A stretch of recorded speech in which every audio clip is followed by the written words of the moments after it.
The morning sun cast long shadows across the Galactic Military Academy as hundreds of cadets filled the massive training complex. The air buzzed with excitement and nervous energy. Today marked another round of combat simulations, and every species wanted to prove their worth. High above the training floor, 3 alien cadets pressed against the observation deck's reinforced glass, their attention focused on one particular figure below. The human looked so ordinary compared to everyone else that it almost seemed like a mistake. Vexstar's crystal shell sparkled as he shifted his weight, making soft, clicking sounds. His people had evolved on a world where everything tried to eat everything else, so nature gave them armor that could stop most weapons. He studied the human with genuine confusion. "I don't get it," he said, his voice carrying the musical tone of his species. "Where's his protection? His claws? His poison sacs?" Beside him, Thelnox's skin glowed with a soft green light. Her acidic blood could melt through most metals, a gift from her homeworld's toxic environment. She watched the humans stretch and prepare for drills. "Maybe humans have hidden abilities," she suggested, though she didn't sound convinced. "Internal modifications we can't see." The third alien, Corvash, had small electrical sensors all around his head that sparked occasionally. His people could sense electromagnetic fields from miles away, making them incredible hunters and trackers. He focused his senses on the human and shook his head. Nothing special. Basic mammalian biology. Heart rate, brain waves, muscle density, all completely normal. Down on the training floor, David Carter jogged alongside his fellow first-year cadets. He knew the other species were watching him, probably wondering what he was doing there. He'd heard the whispers in the corridors, seen the confused looks from instructors. Earth was the newest member of the Galactic Alliance, and many beings still saw humans as primitive newcomers. The training instructor, a massive creature with 6 arms and skin like tree bark, called for attention. "Today we practice basic combat scenarios," he announced in the Universal Translator's flat tone. "Remember, these simulations test your natural abilities. Use what your evolution gave you." David watched as the other cadets demonstrated their gifts. The Velcari moved like liquid mercury, flowing around obstacles. The Thornax grew protective spikes from their skin. The Zephyrians could phase partially out of reality, making attacks pass right through them. When David's turn came, he simply ran the course. No special powers, no evolutionary advantages, just human determination and the training he'd received back on Earth. He completed every obstacle, hit every target, reached every checkpoint. It wasn't spectacular, but he finished. Back in the observation deck, the 3 aliens exchanged looks. "See." Vexstar clicked his shell plates together, a sign of amusement in his culture. "Adequate. That's the best word for it." "Maybe that's enough," Thelnox said, though she sounded doubtful. "Not every species needs to be warriors." Corvash's sensors flickered as he processed data. "The Academy doesn't accept beings just to be nice. There must be something Command sees that we don't." Over the following weeks, the 3 aliens continued watching David. They saw him struggle with courses that other species completed easily. They watched him take longer to heal from training injuries. They observed him working twice as hard just to keep up with beings who had natural advantages he could never match. During weapons training, the Kethdari cadets could absorb energy directly into their bodies and redirect it as powerful blasts.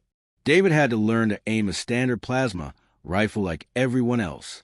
In survival exercises, the Mortiki could go weeks without food by entering hibernation states.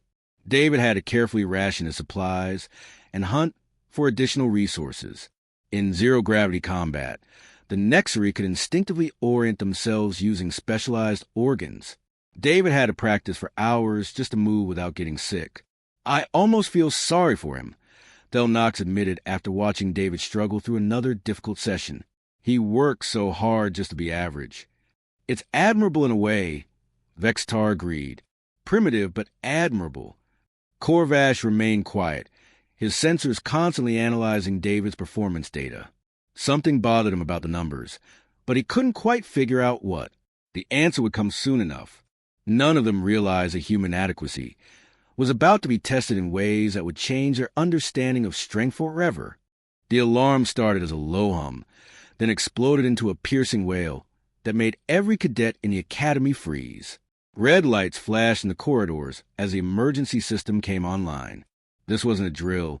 In the main holographic chamber, 12 cadets had been running through what should have been a simple Level 3 simulation. Basic urban combat, standard enemy patterns, moderate difficulty. The kind of exercise they'd done dozens of times before. But something had gone terribly wrong. David Carter felt the floor vibrate beneath his feet as the simulation chamber's massive computers began overheating. The air itself seemed to crackle with energy. What had been a routine training mission was transforming into something nightmarish. Emergency Protocol 7 is now active. Commander Thexal's voice echoed to the chamber speakers. The commander was a veteran of 3 Galactic Wars, and David had never heard fear in his voice before. Now he did. All cadets evacuate the simulation chamber immediately. This is not a drill. David spun toward the exit, but the portal that should have led to safety was sealed shut. A thick energy barrier hummed where the doorway had been moments before. The emergency systems had locked him in. Around him, the other 11 cadets were realizing the same thing.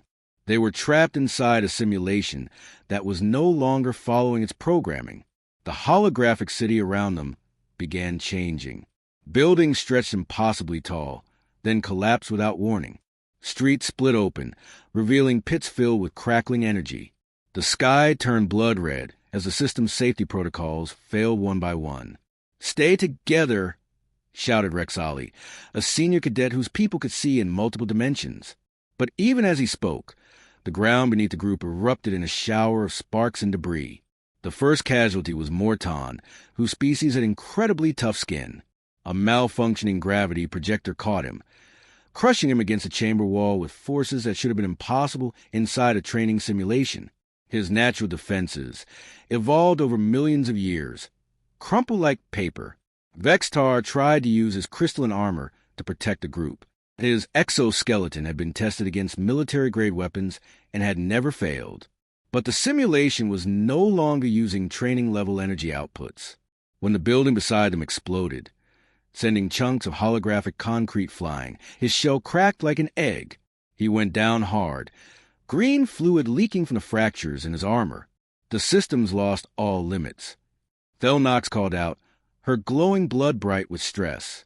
She'd survived the toxic swamps of her homeworld, where a single breath of air could kill most species. But now energy bolts were firing from every direction, each one carrying enough power to vaporize a small building. She tried to reach Vextar, but a plasma burst caught her in the shoulder. Her acidic blood should have neutralized the energy, but there was too much of it.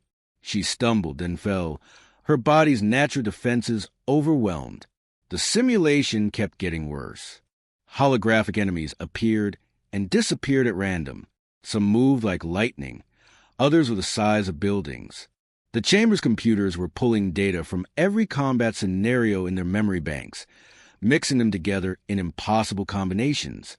Corvash uses electromagnetic senses to try to find a pattern, some way to predict what would happen next. But the chaos was complete. His sensors, which could normally track a ship from a light year away, were overwhelmed by the electrical storms raging through the chamber. A gravity mine exploded near his feet, sending him tumbling through the air. He hit the ground hard, his delicate sensing organs damaged. Without them, he was helpless. One by one, the alien cadets fell. Each had evolved incredible abilities that made them nearly unstoppable in their natural environments. But the malfunctioning simulation threw everything at them at once, and even the most advanced evolutionary gifts had limits. Zephyra could phase through solid matter, but sustained energy weapons eventually disrupted her molecular structure. Kaelin could absorb massive amounts of damage, but regeneration took time she didn't have. Velsar's precognitive abilities let him see attacks coming, but knowing about danger and avoiding it were different things. As the simulation entered its final phase, the chamber filled with smoke and the smell of burning electronics. 11 alien cadets lay scattered across the holographic battlefield, each defeated by forces that exceeded what their biology could handle. Only David remained standing. The human who had no special armor, no evolutionary advantages, no natural weapons. The one they had all considered the weakest member of their group.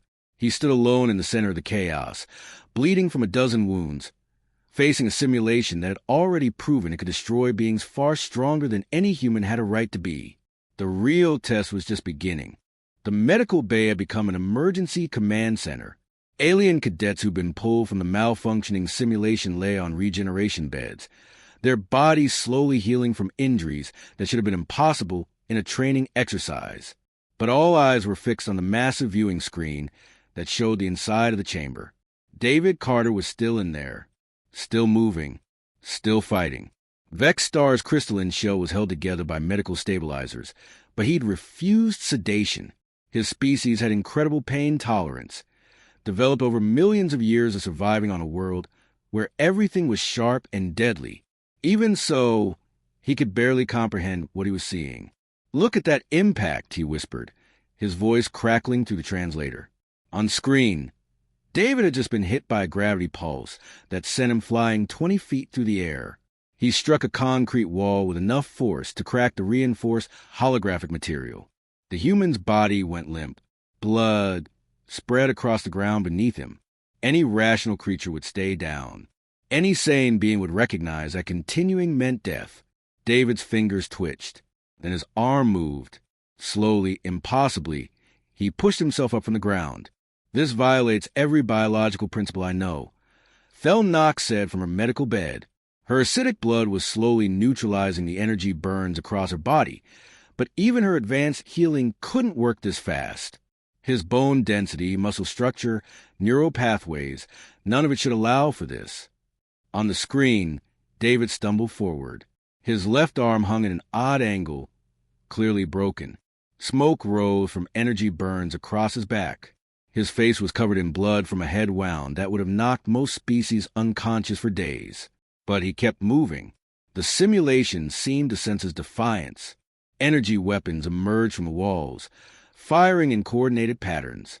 David dug behind debris, but there wasn't enough cover. A plasma bolt caught him in the ribs, burning through his uniform and leaving a smoking hole in his side. He fell again. This time he didn't move for several seconds. Finally, Corvash breathed from his recovery bed. His electromagnetic sensors had been damaged in the simulation, but the medical scanners were feeding him data about David's condition. His heart rate is dropping, blood pressure falling. His body's finally shutting down to preserve what life remains. The alien cadets watched the still form on the screen. It made sense. Humans were tough for their size, but they had limits like every other species. David had pushed far beyond what should have been possible, but biology always won in the end. Then David's hand moved. Not a twitch, not a reflexive movement, a deliberate, purposeful action. His palm pressed against the ground. His arm tensed. Against every law of biology and physics that the aliens understood, David Carter began to stand up. "That's not possible," Velnara whispered from across the medical bay. Her people could sense life energy, and David's readings were barely registering. His nervous system should have triggered unconsciousness minutes ago. The pain alone should have shut down his higher brain functions. But David was on his feet again, moving forward again. A new wave of attacks came at him. Gravity mines that could crush steel, energy beams that could cut through starship hulls, projectiles moving faster than sound. Each hit sent him down. Each time he got back up. "He's not healing," Dr. Zemnar noted, studying the medical readings. The Academy's chief physician had treated injuries from hundreds of different species, but he'd never seen anything like this. His wounds aren't closing. His bones aren't mending. He's operating with damage that should have killed him an hour ago. Another impact. Another fall. This time David lay motionless for nearly a full minute. The aliens began to think it was finally over. Then his legs shifted. His back arched, like a machine that refused to break down. He forced himself upright once more. "It's not physical," Del Knox realized, her glowing blood pulsing faster as understanding dawned. "It's not about his body being stronger than ours. It's about his mind." The other cadets stared at her, waiting for explanation. "We all have biological safeguards," she continued. Automatic systems that force us to stop when continuing would mean death. Pain that overwhelms consciousness. Exhaustion that triggers hibernation. Injury responses that prioritize survival over action. On screen, David took another devastating hit and went down again. The aliens held their breath. He stood up. Humans, Del Knox whispered, don't have those safeguards, or they can override them. He's choosing to ignore every signal his body is sending him. He's deciding that stopping is not an option. The revelation sent chills through the medical bay. Every alien species had evolved logical limits, biological mechanisms that preserved life when hope was lost. They were seeing something that shouldn't exist, a being that could simply refuse to accept defeat, even when defeat was the only rational choice. David Carter wasn't just fighting the simulation anymore. He was fighting the very concept of surrender itself. The Academy's chronometer showed 4 hours had passed since the simulation malfunction began. In the medical bay, alien cadets who had been pulled from the chamber during the first hour watched in complete silence. What they were seeing shouldn't be possible by any known laws of biology. David Carter was still inside, still moving, still fighting. His left arm had been useless for the past 2 hours, hanging limp at his side after gravity mine had dislocated his shoulder and snapped his forearm. 3 ribs were visibly broken. They could see the unnatural depression in his chest where the bones had given way under repeated impacts. Blood loss alone should have put him into shock long ago. Yet he kept going. But something had changed in the last hour. David wasn't just enduring the simulation's attacks anymore. He was studying them. Watch his movement pattern, Dr. Zendler said, adjusting the medical scanners to track David's behavior. He's not running randomly anymore. On the screen, David dodged behind a pile of debris as energy bolts fired from the walls. But instead of just hiding, he was examining the firing sequence. His good hand traced along the wall where the weapons emerged, following some kind of pattern only he could see. He's learning the system. Velnara breathed. Her species had incredible pattern recognition abilities, but even she hadn't noticed what David was doing until now. He's memorizing the attack cycles. The next wave of energy blasts came. David moved before the weapons even emerged from their hidden panels, rolling to safety with seconds to spare. He predicted exactly when and where they would fire. Corvash struggled to focus his damaged electromagnetic senses on the chamber. What he detected made his cranial sensors flicker in disbelief. He's not just avoiding the attacks, he said. He's interacting with control systems. The simulation chamber was controlled by thousands of tiny processors embedded throughout the walls and floor. Normally, only Academy technicians could access them, and only with specialized equipment. But David had found a different way in. When a gravity projector malfunctioned and stayed active longer than its cycle should allow, David didn't just avoid it. He used a piece of metal debris to short-circuit its power coupling, turning off the field manually. When energy barriers appeared to block his path, he found the physical switches hidden behind wall panels and disabled them with rocks and broken equipment. He's using the malfunctions against the system itself. Del Knox realized, her glowing blood pulsing with excitement despite her injuries.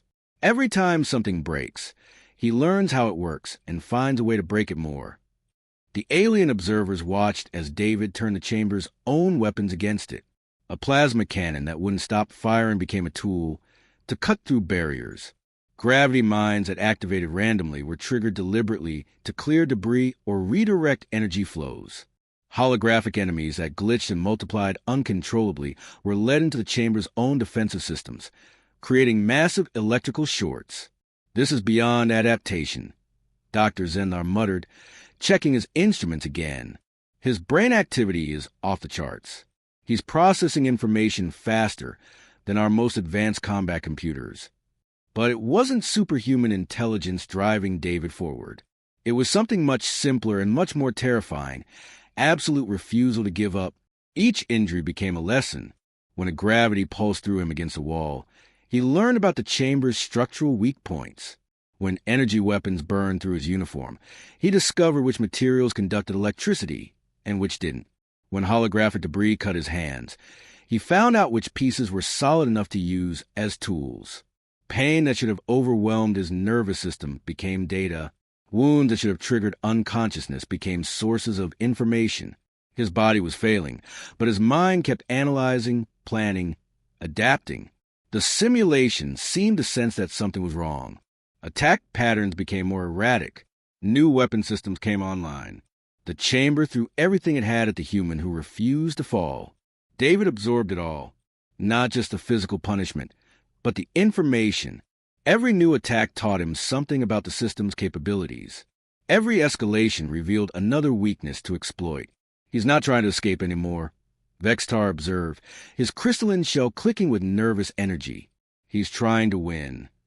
The other alien stared at the screen as David, bleeding and broken but still standing, began moving toward the chamber's central control hub. He wasn't running from the simulation. He was hunting it. In 4 hours, he had transformed from victim to predator. The training program designed to test military cadets had become his prey, and he was closing in for the kill. What they were witnessing wasn't just human endurance. It was human evolution in real time, the ability to turn any environment, no matter how hostile, into a weapon against itself. The aliens finally understood why humans had been accepted into the academy. They weren't just tough. They were dangerous in a way that no other species could match. They simply refused to lose. The silence in the chamber was deafening after 5 hours of chaos. Emergency lights cast eerie shadows across walls that were scarred with energy burns and impact craters. The massive holographic projectors that had created the deadly simulation finally powered down with a deep mechanical sigh.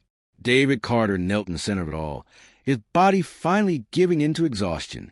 Medical teams in protective gear rushed through the now-safe entrance, their scanners beeping frantically as they assessed the damage. Around him lay the evidence of what no living being should have been able to survive.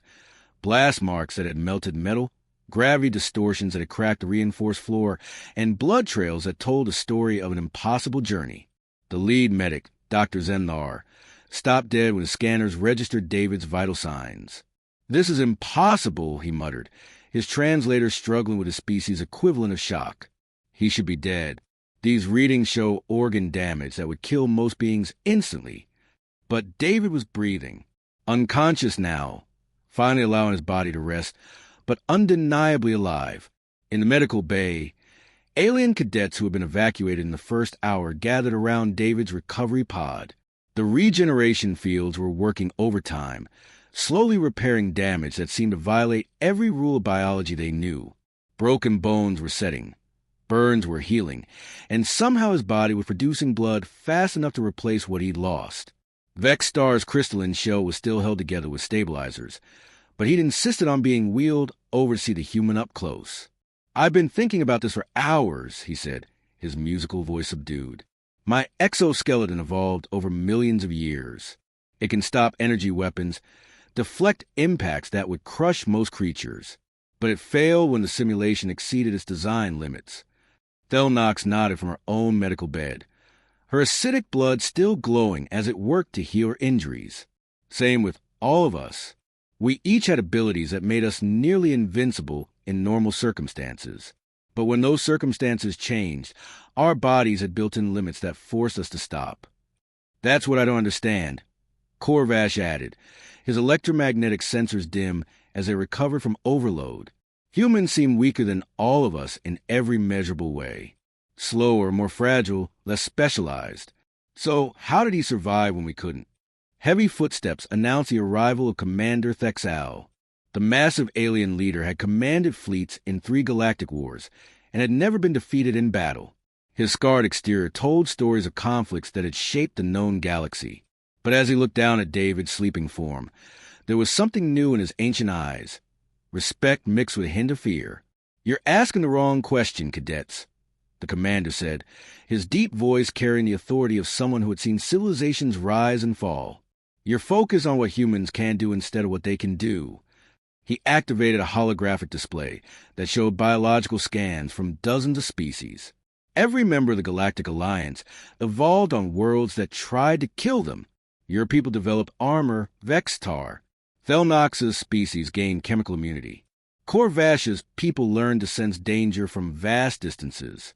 All logical adaptations. The display shifted to show human biology, unremarkable in almost every category. Humans evolved something different, the commander continued. Their world wasn't more dangerous than others. Their predators weren't stronger. Their environment wasn't more hostile. But somehow, they developed the most dangerous trait in the galaxy. What trait? Velnara asked from across the medical bay. The ability to ignore logic itself. The commander gestured to David's recovery pod. Every species here has biological safeguards. Pain that forces unconsciousness. Exhaustion that triggers hibernation. Fear that promotes survival over conflict. These are good things. They keep us alive when rational thought says we should retreat. He paused, letting his words sink in. Humans can turn those safeguards off, not through technology or genetic modification, but through pure will. They can choose to keep fighting when their bodies say stop.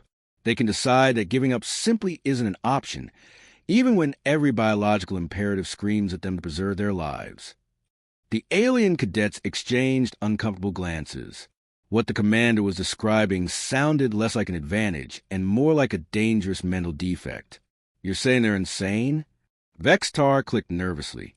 I'm saying they're unpredictable in ways that make them incredibly dangerous allies and absolutely terrifying enemies, the commander replied. In a galaxy where every species has logical limits, humans represent controlled chaos. Dr. Zenar approached with David's medical report. His body sustained damage that should have been fatal 17 different times during the simulation, but somehow he kept critical systems functioning through what can only be described as stubborn determination. That's why Earth was invited to join the Alliance, Commander Thexal revealed. Not because humans are the strongest or smartest or fastest, but because when everything else fails, when logic says defeat is certain, when survival is impossible, humans just refuse to accept it. He looked around at the gathered alien cadets, each representing millions of years of logical evolution. In our perfectly logical galaxy, that makes them the most valuable and dangerous species we've ever encountered. Today, you learn that sometimes the greatest weapon isn't superior biology or advanced technology. Sometimes it's just refusing to quit when any sane being would give up. David stirred in his recovery pod, consciousness slowly returning. The alien cadets watched with new understanding as a human who had redefined their concept of strength began to wake up. They finally understood why humans belong among the stars.